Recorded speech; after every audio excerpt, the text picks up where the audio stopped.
The Parkinson's Podcast is brought to you by the Davis Phinney Foundation and brings you the stories, wisdom, and expertise of people living with Parkinson's, care partners, and Parkinson's professionals. Additionally, we would like to thank our title podcast sponsor, AbbVie, for helping us bring this content to you. AbbVie is committed to recognizing the uniqueness and needs of each person living with Parkinson's and delivering innovative solutions for patients, care partners, and clinicians. In this episode, Dr. Pontone and Dr. Subramanian discuss how cultural context can impact what living well with Parkinson's looks like, including nutrition, exercise, community, and more.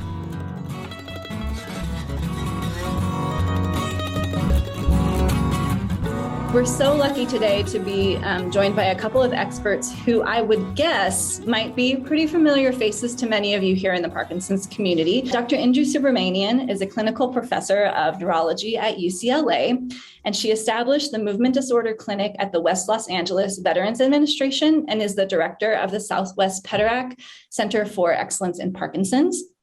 And Dr. Greg Pontone is the associate professor in both departments of psychiatry and neurology at Johns Hopkins University School of Medicine in Baltimore. He's an attending psychiatrist in the geriatric and neuropsychiatric division and is the director of Johns Hopkins Parkinson's Disease Neuropsychiatry Clinic.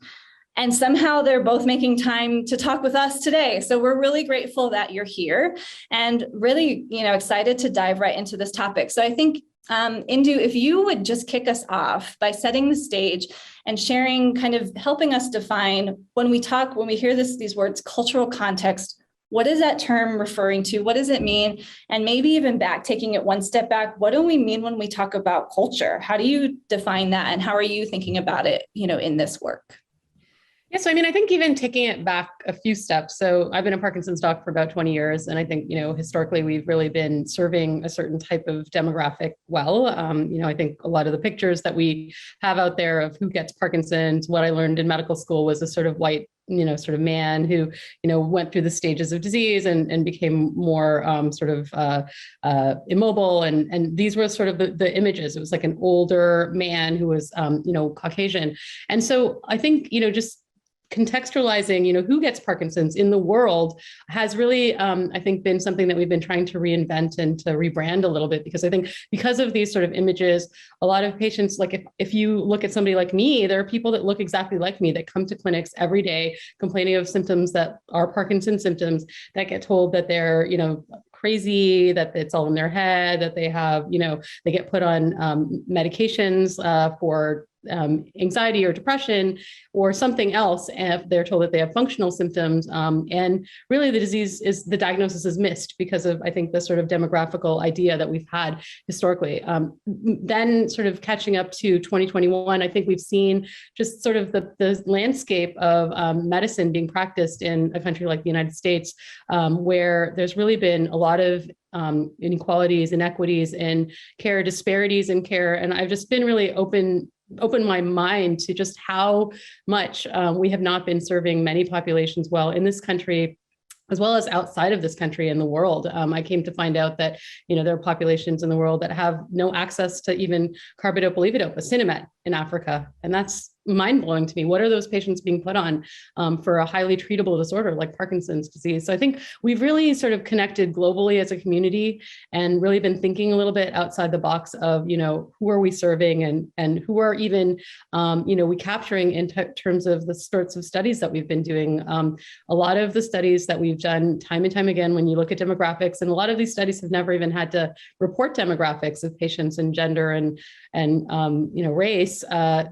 A lot of it's just it's the same white affluent males who are married. And so when we come up with prescriptions for what patients should be doing to help themselves with their Parkinson's disease, even in open-minded spaces like the wellness space, which we'll talk about in a minute, I think we've really been sort of very narrow in terms of the type of prescriptions that we've been able to think about giving our patients. So if we think about, me at UCLA running a study in a gym, people come in, I'm doing, 30 minutes on a treadmill, get their heart rate up to a certain amount. And then we use that prescription and say, this person should be doing this type of prescription 30 minutes a day for 5 days a week. And we apply that to populations across the world. This is really something that may not be terribly accessible. Similarly with diet, when we think about things like, we give talks about eating every color of the rainbow in a salad.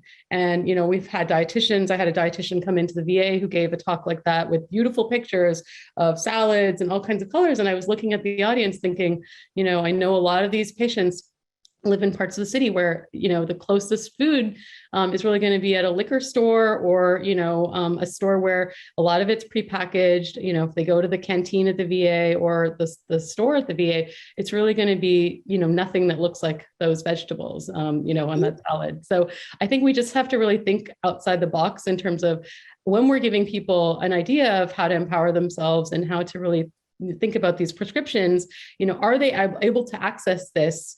Who are they in the world? Where are they living? What are the barriers for them in their everyday lives? And then how can we, sort of really meet them where they are and help them to sort of thrive in this sort of concept of wellness, which I'm happy to, explain a little bit more about because it's been a passion of mine and, Greg's as well.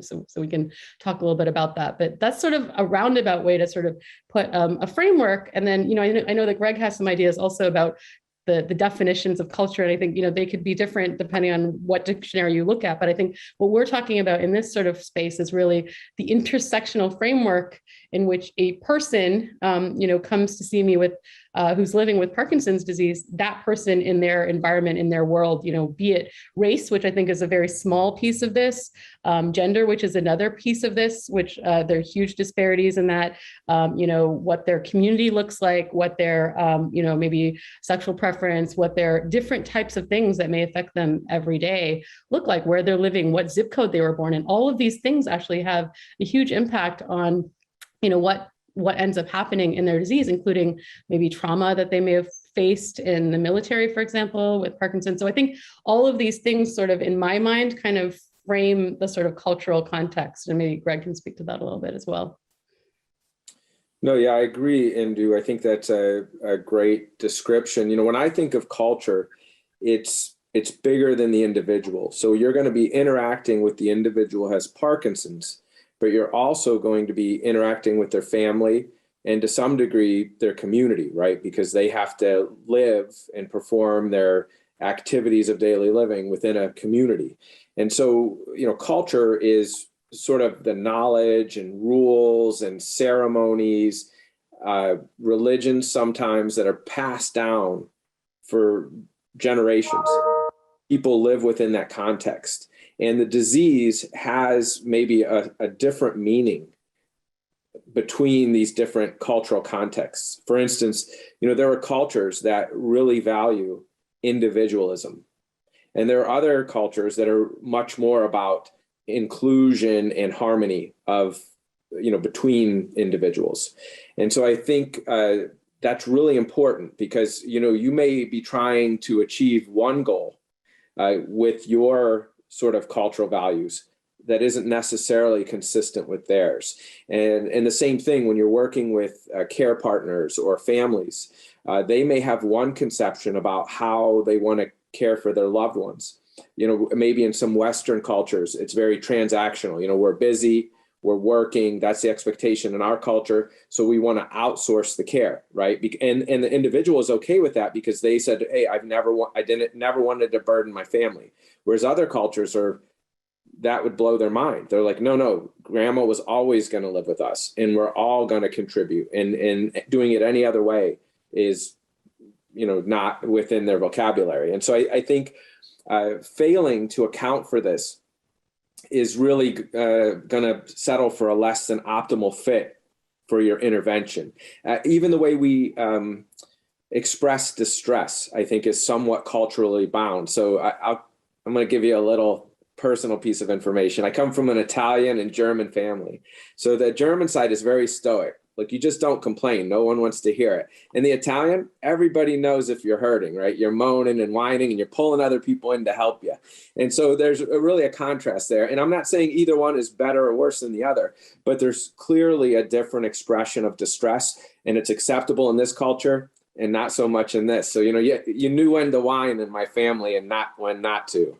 So same thing here, families within their cultural context are going to have a different level of acceptance of even the reporting of symptoms and how you, express your sort of distress within the same disease.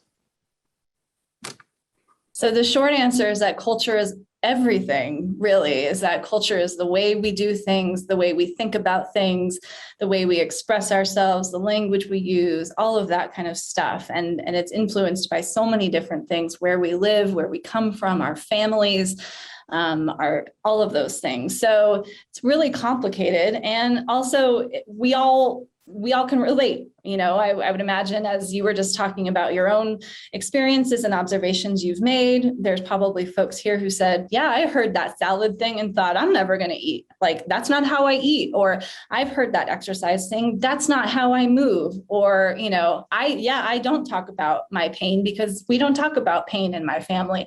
So those kinds of things now, we all can imagine, okay, that's how that feels in my life.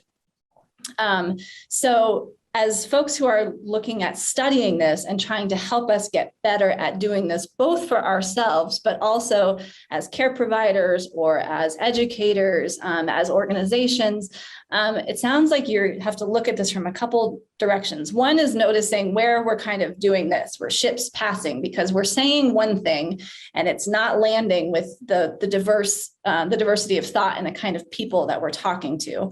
And so really noticing how that's resulting in really kind of poorer care, poorer quality of life, because it's even if it's tested and good advice, if it doesn't mean something to me and I can't integrate it into my life, it won't really help me. So I'd love to hear a little bit about those two sides of the coin. And I wonder if, Indu, if you want to talk a bit about this idea you've shared with me around that idea of meaning and joy, and sort of how we connect, and why does that matter? I think especially in, probably our culture of the US, and thinking about medicine can literally, that idea of feeling, we use the word clinical to describe things that feel a little less emotional, and that comes from that place.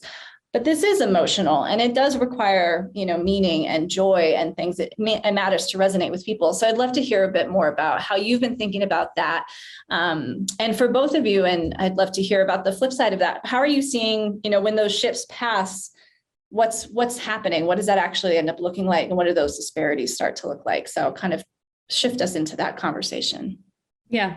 So I think just backing up, I have a background in yoga teaching, mindfulness teaching. I've been quite open-minded. I have a background in integrative medicine, which is really the medicine of, Western medical approaches, and the intersection of that, integrating some of that with other approaches, which include traditional Chinese medicine, Ayurveda, mind-body approaches, kind of a holistic health kind of idea. I also practice at the VA. There's a sort of real emphasis on what we call whole health, which is sort of this approach of having the patient in the middle and a lot of different things around them, including social connection, which I think is huge. And as part of this cultural dialogue, who are the people that people connect with, who are their social support networks, and who is in their family that really can be engaged to kind of help them along the trajectory of disease. A number of other sort of lifestyle things that we try to encourage people to do in this holistic model, with the sense that wellness is really this sort of concept that we can, as people in the world, pick lifestyle choices every day and have some sense of control over the outcome of, how we're going to do, be it in Parkinson's disease or any other sorts of, even in aging. I mean, I think there's ways to think about a number of things that may, help you to, pick ways to live in a more thriving manner and really get to a place where you feel in control of your outcome in a holistic way. So those include things like exercise, which I know the Davis Phinney Foundation, I love giving talks for you guys because you guys believe that exercise is medicine, but diet, sleep is huge in this dialogue, social connection we mentioned, the mind-body approaches. And in the cultural context of the mind-body approaches, actually, a lot of what we talk about is, can you meditate for 20 minutes a day using this app, and we can study this and, give you these prescriptions. But one of the beautiful things about mind-body approaches is that they sometimes include things that everybody's doing in certain cultures every day that brings people joy and meaning. So that could be prayer, for example, or getting getting together and singing in a choir in a church, that brings you some meaning and a cultural context that, may help you from that mind-body space. So I think sometimes when we define these lifestyle choices in this wellness kind of realm, we sort of need to really think about the person in their environment in that cultural context. And one of the things that I've really been doing more and more, I have an interest in palliative care, thinking about how people not only, live, in a thriving manner, but also as they tend to start developing more symptoms, how can we support them into, sort of and later stages in disease and support their families. And when we talk about those palliative care principles, a lot of it is around what brings people joy, what brings people meaning, what defines health and quality of life to a certain individual. And so I think without talking to people and really establishing that rapport, we're really kind of missing the boat, right? We're having those two ships collide, like not meet, but actually pass in the night. And, so for some of my patients, it might be, if they can't play with their granddaughter, on the floor with their toys, that really is something that they're missing out. It might be, trying to play golf every day with their best friend who lives next door. It might be climbing Mount Kilimanjaro for somebody. So everybody's very different. And I think, we have to really think about, what brings us joy, what brings us meaning. When we wake up in the morning, what do we look forward to? And help, as healthcare providers, and I don't just say that as physicians. I think sometimes, that team of people, beautifully, Greg and I have, this resonance. We kind of are drinking the same Kool-Aid these days, but often people think about just their neurologist as the only point of care. But I think, if we really expand that to support group leaders possibly, or, yoga teachers, or a psychologist that might meet them, or, a marriage counselor, or whoever, maybe physical therapist in their community, somebody who really can connect with them and understand kind of how to build in these pieces every day to make life, more meaningful. And so that then if it's meaningful to you, you feel like somebody's listening to you and helping to pick things for you, then I think it really allows a rapport to be built. And then it breaks down these sort of issues with trust that really we've seen a lot of. We have huge communities that feel like medicine and modern medicine and healthcare is not serving them at all and maybe harming them. And I think we really just have to understand where that's coming from. I think one of the first places is just to have dialogues like this and say, this is where that mistrust comes from me. It's because of, I read this story, or I know my granddad, was part of a trial that, really was not done well. And I feel like, there was a real abuse of my community in this sort of setting or whatever. But I think we just need to really break down sort of the barriers that are in place, obviously, and try to sort of work from the ground up to help each other understand each other, dialogue more, and then meet people honestly where they are. Because if we don't do that, a lot of the day-to-day studies and the research that Greg and I are doing, that we want to help a population, the whole population of Parkinson's patients, we're missing so many key people that we really want to be serving. And I think it makes our jobs less sort of fulfilling as well then. And it's frustrating because, Greg was telling me that he works in a city, Baltimore, and is trying to recruit people even for care or for, studies. And there's such a small population of the people that really are representing, the true population of a city like Baltimore. And maybe Greg can speak a little bit more to that. No, Indu, you're right on point here. This is, meeting people where they are, to me, is about coming to their culture rather than trying to impose your cultural beliefs on them. And I think that's where a lot of the miscommunication and suspicion comes from, is you're really at crossed purposes. And so, when we look at, people in their community, you were talking about whether it's yoga teachers or expanding who interfaces with people suffering from a disease. I mean, for some cultures, the religious leaders are going to be really important. For other cultures, not so much. There's going to be a more secular infrastructure. But I think we really have to understand that, because sometimes the people that aren't coming to specialty care aren't going to be attracted to that care by the normal agents providing that care, meaning you're going to have to look at community leaders, either secular or religious, to identify these people in the first place, and then I think you have to show them that your purposes are in synergy, with their values. What do you value, and can we bring this to you in an acceptable way? Some people see certain ways of going about treating illness as a weakness. It's hard for them to accept that type of intervention. But if, for instance, if it comes from a family member or some other direction, it's more acceptable. And I think we really have to accept that. Sometimes, medicines have a meaning outside of their intended purpose. And I think we really have to at least make the effort to understand that. And it really getting more to Indu's point is sometimes it's more important to understand the person with the disease than the disease the person has. Indu and I, could literally write a book about Parkinson's, but when you're treating people, I think it might be more important for us, for the entire healthcare team, to actually have a better understanding of the person and then the disease second. Because if it doesn't fit the person, you're at an impasse. Absolutely. And I'm always struck a bit when we have, these discussions around health disparities. So often we come back to these common themes of,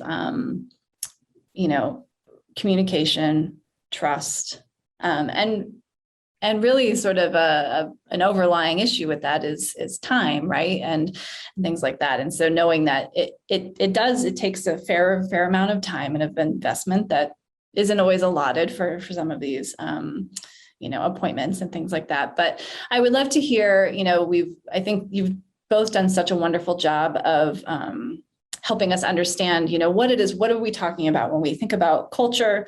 How is this showing up? How is it causing problems? And also sort of what potential it has to bring more meaning and to actually improve people's quality of life and care. I would love to hear some more of those examples where you've seen it work or you see the potential. So, as you're doing this work, the desired outcome is that we better understand this and we start to weave this into our conversations, our practice. And that's, as you said, that's going to be in support groups. This is one-on-one. This is across all folks that are caring and part of that system that helps people live well with Parkinson's, and even with ourselves, our conversations with ourselves. So what are some questions that you ask? Yeah, Greg, go for it. Jumping right in. One. Yeah. I have to confess, I poached this from the chat. So I've been watching the chat. Oh, good. Oh, great. Let's do it. So this was one of the early chat questions, was about someone who was newly diagnosed. And I'm going to answer the question a little tangentially. I'm going to answer it within the context of culture, because this is a common problem. When you first diagnose someone with Parkinson's disease,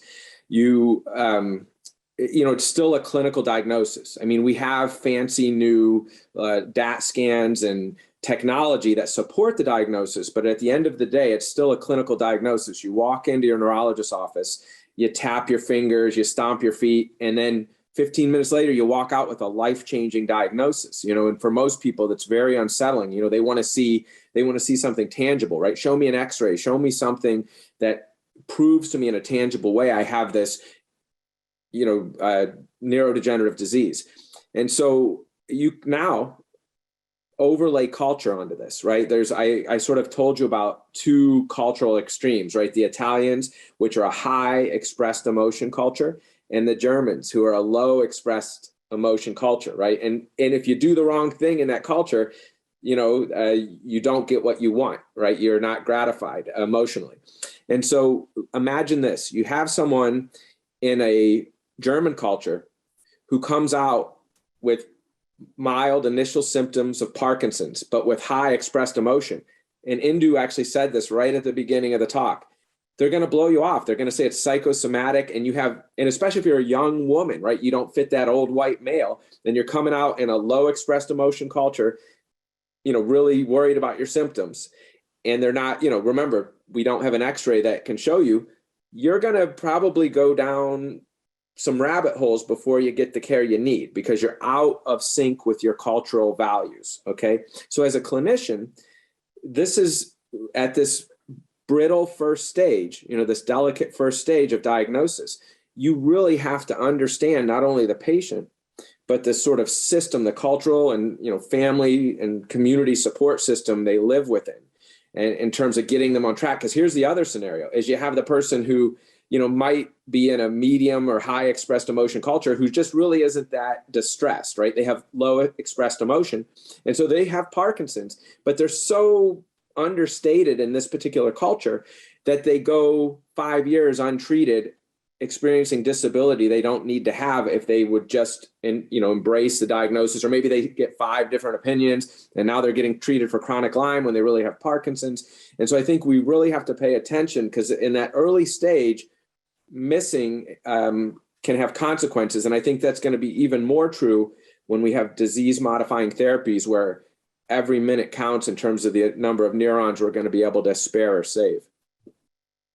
Yeah, I mean, that's a lot to be taken into consideration when you're sitting in front of a patient that you may or may not know very well. And you already suggested the idea that family and friends, and sort of the network, the social network, is a really key piece of this entire concept, and actually sort of the overcoming or the reinforcing or the whatever that's going to be, that's going to lead to that better care. So, I'd be curious to hear, how, if we're someone who's maybe in that seat, we're a care partner or a family member or a friend who's noticing something you just pointed out, someone who's, that sort of mismatch between what's happening clinically and sort of their culture. Are there ways that we as, support systems can help with that? And I'd love to hear from both sides, what sort of thoughts you might have for that. So I think, one of the things that there's a few things. So one of the things that's complex about Parkinson's is that there's, these motor symptoms that most of us as neurologists, that's what we focus on. So if you're looking like you can walk down the hall pretty safely and, you're not tremoring too much and we tweak your Cinemat or whatever, then we've done a good job, right? In the 15 minutes that we get to see you every 6 months. But there's this huge non-motor burden that is lurking under the skin, right? It's like this hidden face that is huge. It's, things like constipation, things like autonomic issues, things like bladder issues, things like pain, things like, those things. But then there's this all huge mental health burden that I think has really gone really valued,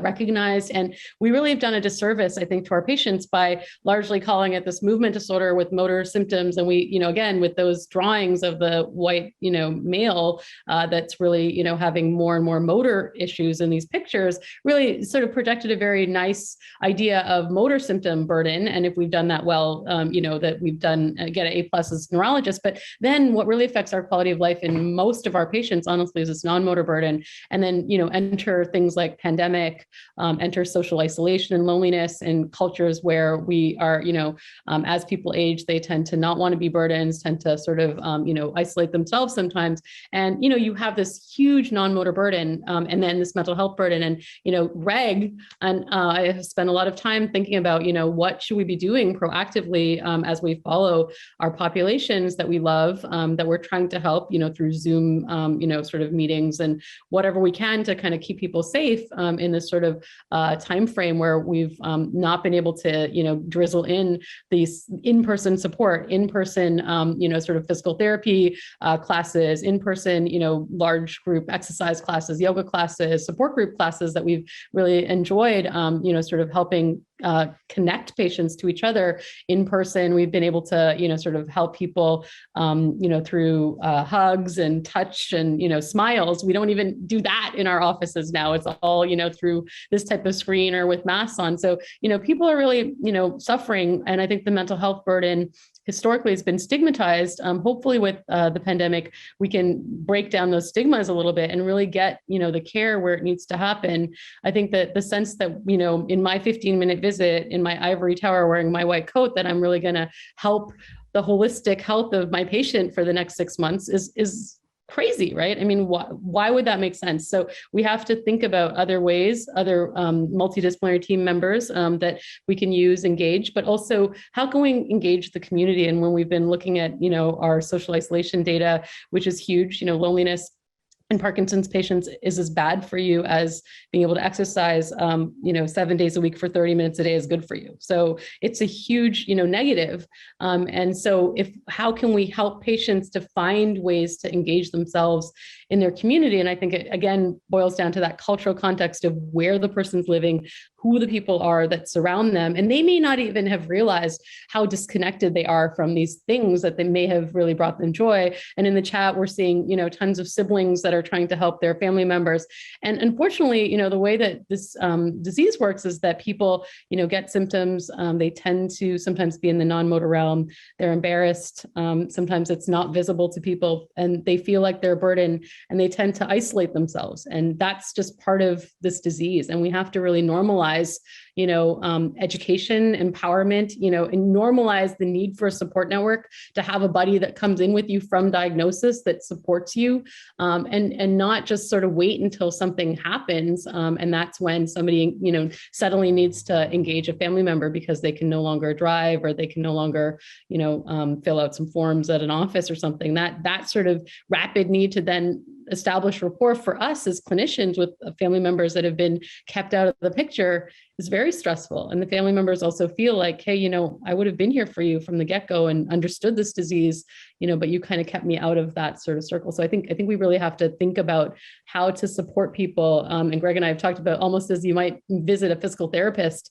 on day one of your diagnosis. Maybe, you have a psychologist or a social worker or a support group leader, network, whatever, or even a mentor, a person who may have had the disease for a little longer than you as a patient, or a buddy health coach. I mean, there's many, many ideas that could be engaged of people who may be in the community, who can hopefully do some of this work to really help people understand the things that they're going to need, provide them some framework, some tools that may help them thrive, for, the long run. Greg, I don't know if you have any other thoughts. Yeah, I do. So another one that kind of fits into your conversation there, that's in the chat, I peeked again, and they said there's this feeling sometimes after diagnosis of shame and guilt. And I guess the question is, how can we take the individual's cultural identity and help facilitate acceptance of the disease? And, acceptance by the individual, but also acceptance by the individual's community and family. Because, some cultures, your utility to the culture is defined by your ability to perform certain duties. And so becoming disabled in any way, physically incapacitated, mentally incapacitated, is a foible. It's a weakness, and it generates shame and guilt, right? Even if it's inappropriate, right? You feel guilty because you don't meet the cultural ideals anymore.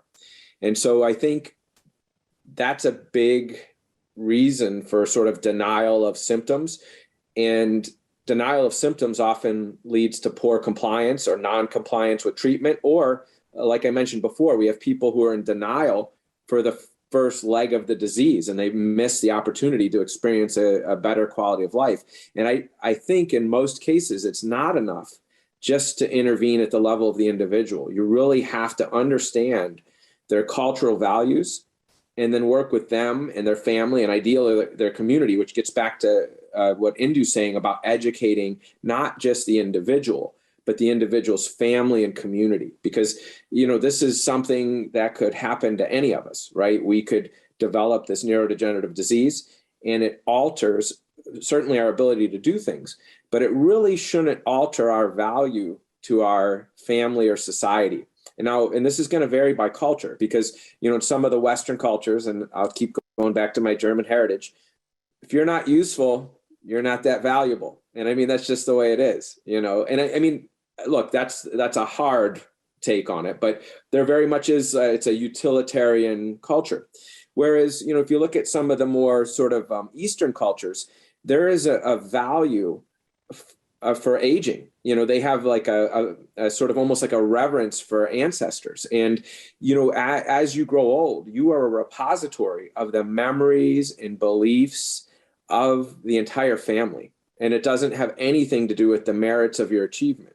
And so, this is going to be really important based on your culture to understand where the shame and guilt is coming from and overcoming that so that people can accept their symptoms and go on to have the, best quality of life possible. And I think if you ignore that, you're ignoring significant piece of what will be and what will dictate quality of life for the individual.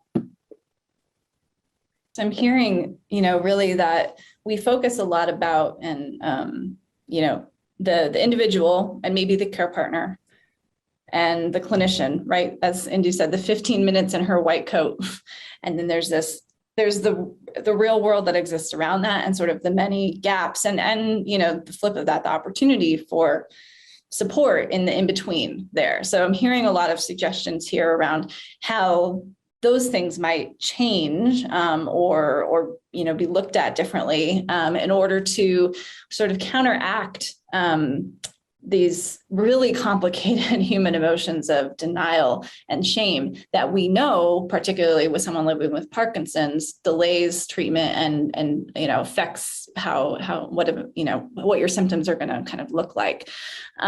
So the flip side of that sounds to me like suggestions of building confidence, finding community. We have a question in here around about that great suggestion of like a mentor and a buddy. We have an ambassador program that's available on our website where you can look through over 70 people who have volunteered, mostly as people living with Parkinson's, to sort of take that role of mentor or buddy. But would also love to hear in your experience of how, have you had success, or have you observed someone successfully navigating that road from coming really from a place of denial and shame, and then sort of thinking, pivoting that and saying, I'm going to build my confidence. I'm going to find my community. I'm going to find my mentor and a buddy, particularly in a space, in this idea of cultural context, they, kind of putting all the pieces together. So this is what's meaningful to me. I need to build my confidence in my community in order to live well and to move forward. Have you observed any great examples of that, or do you have suggestions for folks of how they might do that, or help someone through that experience? So I'm excited to, I'm a neurologist at UCLA, and I run the center at the VA as well. A patient of mine who goes by the name Twitchy Woman has arranged this women's support group, and it's really been amazing. And they've sort of designed this mentorship program because I think they saw a need.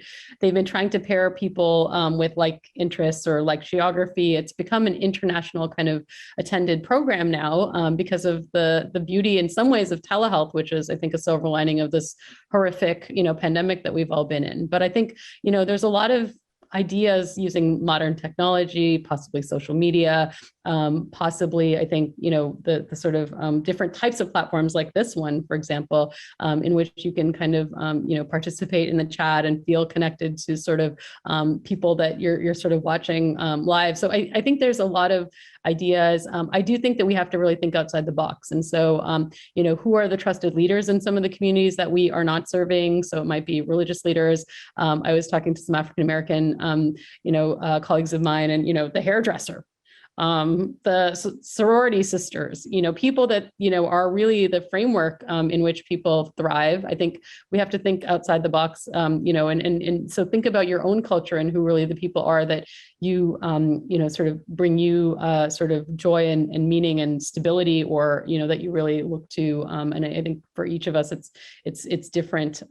Additionally, I think, sort of the concept of getting a diagnosis like Parkinson's, and then sort of, like you said, you said it very well, Jenna. You sort of have this diagnosis that has negative connotations, or you spend a lot of negative energy sometimes, understanding it, sort of like there's, denial at first. And it's almost in some ways, I've spent some time looking at grief literature, sort of like the stages of grief where you go from denial to acceptance. And I love the book by David Kessler that just came out last year in the pandemic, which is, I think it's called Finding Meaning, but he actually takes that sort of grief, sort of architecture of somebody, maybe a loved one passing away. And then this sort of last stage is actually then finding meaning or purpose from what's happened. And so I think that if we can help our patients to reframe and really pivot that sort of negative energy and sort of the sort of, not accepting the diagnosis. And I've seen people literally pivot into some very positive way of spending energy, connecting, sometimes becoming activists, sometimes becoming advocates through some sort of, framework for Parkinson's, or maybe even for some other cause. It could be global warming, it could be, I don't know, bird watching, whatever, but really sort of reframing in this sort of societal kind of meaning context to really then bringing in energy and realizing that they actually do have something to give, and really something really meaningful to give. And I've seen patients who literally have come in to see me, not been in a great sense of health, not been in a great mental framework before they got the diagnosis. And with the diagnosis have actually been thriving and in a very different energetic state of being leaders of support groups or leaders of things that are really amazing stuff that's happening in the community. So I urge people who may be isolated out there to, look at some support groups out there. There's a ton of I think, amazing connections that are even international with the World Parkinson Congress groups, the PD Avengers, for example, which are some amazingly dynamic people. The book Ending Parkinson's Disease has a lot of things that are very low-hanging fruit, of things that we can all try to do to really make a difference for this diagnosis. And I think if we can find, bite-sized pieces, maybe working with a therapist, maybe working with a support group leader, maybe working with a buddy or a mentor, we can kind of find ways to engage ourselves every day to feel like we're kind of still contributing. And the last thing I will say is that I have family members that literally come in to see me with my patients. And, because of my urging of the patient to connect with the family and to go to these events and really to include people in the diagnosis, have said, I really miss my mom. Because of this diagnosis, she sort of hid from us and she wouldn't tell us what was going on. And we just wanted her there in some way. And now, I feel like, with trying to open that door and having reconnected, she's such an important part of our family. And it's been something that we've all been missing. And I think, for patients that might be out there, even caregivers that have isolated, sometimes as a care partner, as a couple, you sort of isolate yourselves from the family because you don't want to, burden them or be visible, around, spaces and events and things. And people invite you to things and you say, yeah, no, thank you. I'm not going to come to that wedding, or I don't want to come to that Sunday supper. Really think about that, because I think that, we really don't realize how important we are to the people that love us. And sometimes just rethinking about that and saying, oh, maybe I'll give it a try. If I hate it, I can leave in an hour. If I hate it, I can leave in 15 minutes, but let me just show up. Let me put my shoes on, get out the door, show up with a smile. And then if it doesn't work out, it didn't work out, but at least I tried. And so I think sometimes we just get in these sort of headspaces where we feel like we're not important, that we no one would miss us, but really the whole time people are missing us. And so I really want you to think about that.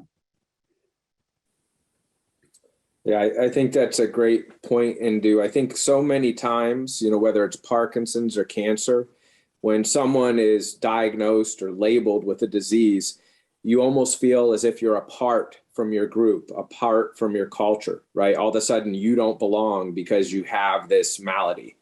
And it really is about reintegrating. And I think, if you take a parallel from culture, people of the same culture usually share a language, a religion, foods, right? It's shared experience. And like it or not, one way to leverage the experience of Parkinson's is it's a shared experience. So now you're part of a new group, and, there's strength in numbers. And I think, you can look and say, these are people just like me. They're people who have a disease, not the other way around. And that was sort of my comment about it's more important to know the person with the disease than the disease the person has. And we really have to flip the script for people and say, you're still part of this community, right? And we have to reintegrate you. So you freaked out a little, you got this diagnosis and you felt like you were other, but you're not really, you're still us. And I think that's really the message here. And I think that's the role the foundations play. The Davis Phinney Foundation, you guys say every victory counts, because every victory is someone saying, okay, I got diagnosed and I felt like I was over here, but now I'm right back in the herd. And every person who comes back over here in the herd is sharing their experience of sort of overcoming that part of the disease. And I think that's really what we're talking about. And we have to do this in a way that's sensitive to people's culture so that we're not imposing our values on them. We're coming and fitting their values the other way around. That's awesome. And really what I'm thinking about as I'm listening to this really great advice and really sincere encouragement. I mean, I know both of you care so deeply about the Parkinson's community, and it's so evident as you kind of give this real call to action to say, you're still us, you're still part of us. And what I'm really hearing is sort of this two-sided thing of one, sort of this idea of inclusion in the Parkinson's community. So the Parkinson's community is a strong community. And if someone is willing to, step into that community, often they're greeted with a pretty amazing group of people who are quite inclusive and quite welcoming. And one way that, I think we can call to action I'm hearing today is for those of us that are building that Parkinson's community, we can further make it welcoming, inclusive by taking into consideration and really listening to where someone is coming from and sort of the culture that they're bringing and what matters to them. So that's one piece I'm taking away.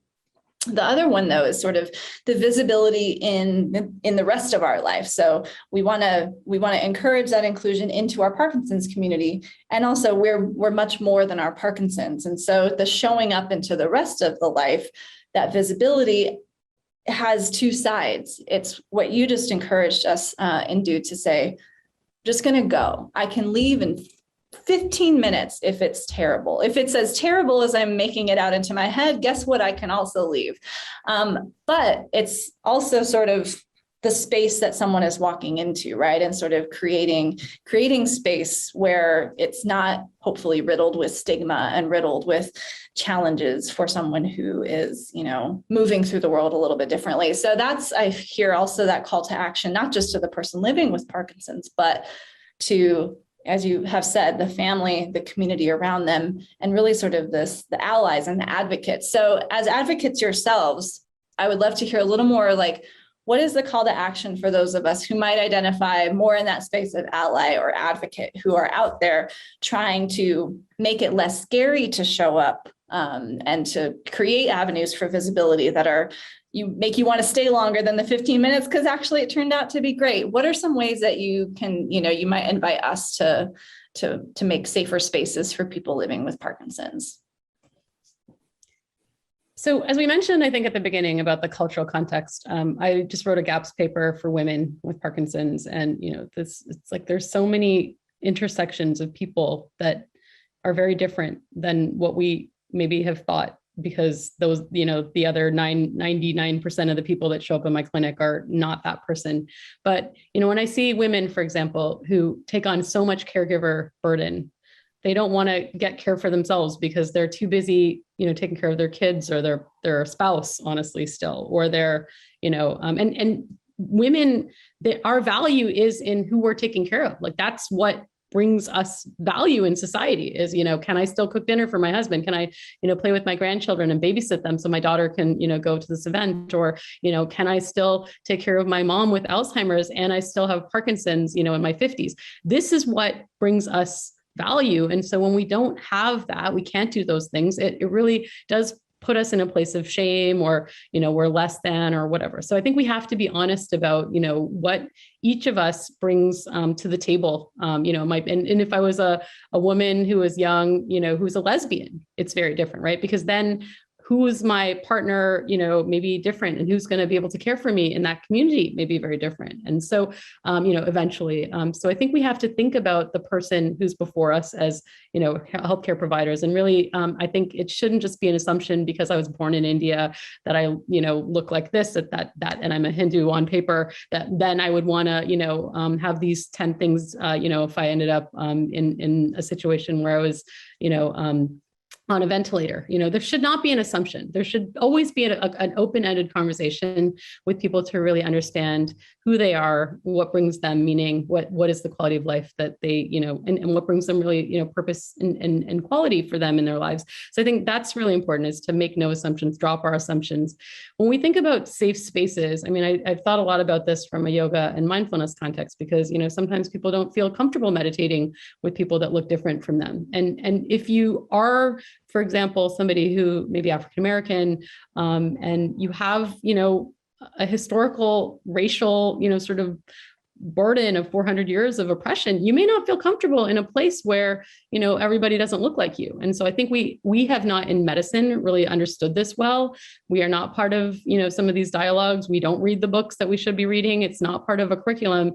I've only recently opened my mind to some of these things. And I think we have to really provide options. Maybe it's be on a Zoom with your camera off. You can just partake of what you want, but you don't have to be visible. And that's okay, or be in the back of a yoga class and be able to arrive in a space and maybe just watch. I don't know. But, giving people an idea of that they're included no matter who they are, what they are, all shapes and sizes, anything. We really just have to make this about, the person and not about necessarily the disease or anything else that we bring bias-wise to that. And I think one of the other important things is when we talk about Parkinson's, the mind and the body are so connected in this space. So I think, we talk about motor symptoms and how people are going to do with their disease course. But I think if we don't think about how then the mind and the shame and all these things that, we're talking about today affect that person each and every day for every minute of their day for the 6 months between when I'm measuring their tremor in my office, then I think we've really missed the boat. So I think we have ways with Parkinson's, I and Greg believe, to help people to thrive, every day. If they wake up and they try to, do some exercise and find ways to connect socially, find ways to, find a tribe, find, these different lifestyle choices, I think, can really help you with the disease, and you can make that choice. And I'd love to have Greg just spend a minute talking about sort of the concept of self-agency, because I think when people feel in any culture like they have some control of their outcome, I think that people can feel much better. And I don't think we've brought that up, in this dialogue yet. So yeah, no, before I talk about self-agency, I just want to echo some of the things that Indu said that I think are really important. The first thing is that this educational process is really two ways. I can tell you that my practice is informed by my interactions with patients, maybe more than any other single factor, more than the textbooks I read. My practice is informed by my patient's experience. I learn all the tricks and then I pass them on, and so I think, if we can learn about cultures, we can then translate our interventions to better fit people in different cultures, and whether, that's the cultures we're familiar with or the ones we're unfamiliar with, I think that's really important. Now, in terms of self-agency, this sort of gets back to this disease happens to you, and there can be a sense of loss of control, right? How did this happen? Why did this happen? I can't do anything about it. And then you have to come back to, well, I'm still the captain of the ship and I can show up. And I think that's the best thing. And my favorite thing that Indu says is show up, because so many times people say, I don't want to go to the support group because I'm afraid I'll see somebody with severe symptoms and I'll be freaked out and it'll worry me. But you know what? Show up and become, again, part of that community, part of that shared experience. And that's what self-agency is. It's instead of being blown every time the wind blows one direction or the other and, being sort of adrift, self-agency is saying, I'm making a choice to show up. I'm making a choice to participate. I'm making a choice to engage. I'm not denying the disease. I'm not hiding in a corner, ashamed or guilty. I'm doing the best I can. And for everyone, that's going to be a little different, right? It's going to be part of their individual choice. It's going to be part of what their culture values. And then, hopefully as a community, whether it's through mentoring or buddies or support groups, we can help them find the best direction to navigate this experience. Well, that's a really lovely piece of encouragement and call to action, I think, for everybody here to sort of wrap up this great conversation. And, these health disparities, webinars in this series tries to unpack really complex issues. And always we come to the end of the hour and often feel we can be left with more questions than answers. And that's okay. This is we're all working on this together. But that idea of showing up, and I think, while there is much complexity to this issue. I also noticed a really lovely exchange in the chat where someone asked about, I feel more comfortable kind of using a walking stick, but it doesn't really, I'm also running into my own vanity with that. What do I do? And then a suggestion to say, paint it purple, make it something you love is kind of what I interpret that suggestion to say. And I've met many friends who similarly, their walking stick becomes a point, an icebreaker. It's a piece of art. It's a piece of conversation. It's a piece of your identity. It's, you maybe have many and you get to choose from them. So I'm hearing, while this is complex and can feel really heavy to dig into, I think to walk away with this idea of both show up, that simple phrase, when you can, and also to make something worth showing up to, make it something that you love and that means something to you. And that may not be, the Parkinson specific cycling class for you. It might be your church choir, and that's okay. It doesn't have to be backed by tons of Parkinson's research to make it matter for you and to help you live well. And I think when we really boil it down to an actionable, sort of phrase, I think that's what I've taken away so much from getting to learn from both of you. And I hope that that's something that's helpful for folks that are listening today, knowing that this is complex and Parkinson's is complex, and it's not that simple. But as we wrap up here, at the very top of our hour, and we could definitely continue this conversation, and we'd love to. So if you are on here listening to us and you have more questions, please do send them through. I'm really happy to hear those. I think one of our background assistants can add my, there's blog@dpf.org. Couldn't be easier. Send us your questions. We use those to create our blogs, to create our webinars, all of our good stuff. And really want to thank our two guests today, Greg and Indu, not only for your time today and your very, very busy schedules, but for your commitment to our community and to your commitment to this work. No doubt that voices like yours are helping us improve the lives of people with Parkinson's, of all kinds of people living with Parkinson's. Also want to give a quick thanks to our partner on this series, Dance for PD, who supports this work and has been a great conceiving partner of this Health Disparities webinar series. And a reminder to everybody here, if you missed anything, we covered a lot.